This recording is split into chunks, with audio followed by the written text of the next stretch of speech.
iNews January 4th, 2015. Strive not to be a success, but rather to be of value. Albert Einstein. New Year's celebrations have been canceled or scaled down significantly throughout Indonesia as citizens mourn the victims of the airplane crash in the Java Sea that killed 162 people. Divers are in the process of recovering bodies and debris while searching for the plane's fuselage and black boxes. Once the cockpit and data recorders are located, the cause of the crash can be determined.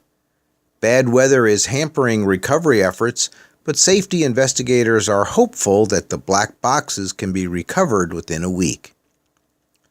Russian banks are starved for cash as the drop in oil prices and sanctions from its invasion of Crimea are putting the country's financial sector under tremendous stress.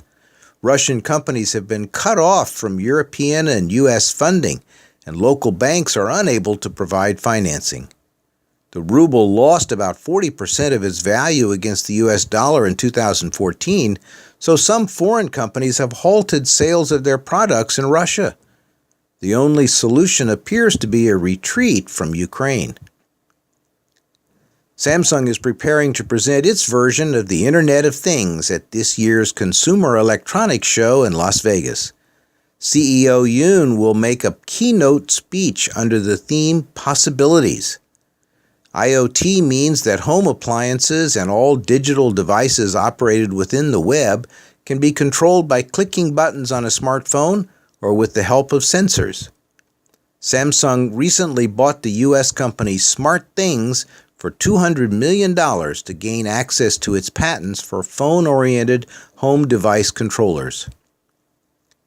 Korean Air's nut rage incident is becoming a family affair.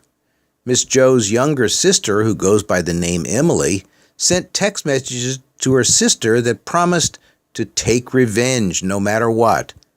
These have been made public by the prosecutor's office. When she turned 22, Emily Jo was named Vice President of Marketing for Korean Air and launched a glitzy advertising campaign that raised eyebrows for its sensual approach to air travel. She is now an executive in charge of marketing for Jin Air, Korean Air's low-cost carrier. Solar power supplied by the Korean government is providing energy to the Galapagos Islands that are 973 kilometers west of the South American continent. Since 2007, the Ecuadorian government has enforced a no fossil fuel policy, and the new 1.5 megawatt energy power plant that was completed on December 22nd will help return the islands to pristine condition. Charles Darwin visited the islands in 1835, and their diverse plant and animal species were instrumental in formulating his thoughts on evolution and providing material for his book on the origin of species. South Korea has welcomed its 14 millionth international visitor. Chinese tourists make up the majority of the over 8 million visitors in 2014, with Japanese and American tourists rounding out the top three. Strong gains were recorded for all visitors, but the number of Hong Kongers coming to the peninsula increased by a whopping 39.4%.